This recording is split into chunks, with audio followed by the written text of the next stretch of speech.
अस्सलामुअलैकुम या अली मदद माया मर फ़कीर। अॼु शाम कराची खां निकिता हुआसीं बरास्ता जामशोरो सेवण दादू पिया वञूं। हिन वक़्तु टोड़ी फाटक क्रॉस करे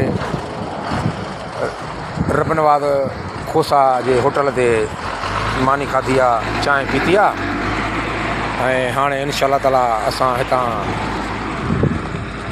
मांझंद सन ऐं खां थींदा सेवण खां दादू वेंदासीं इंशाअल्लाह ताला। अल्लाह ख़ैरु कंदो, दुआ कजो त असांजो सफ़र ख़ैर सां गुज़रे। मोकिलणी न आहे, दिलि दुआ में यादि कजो। अस्सलामु अलैकुम या अली मदद मर फ़कीर, टोड़ी फाटक, ज़िलो जामशोरो, सिंध। खुदा हाफ़िज़।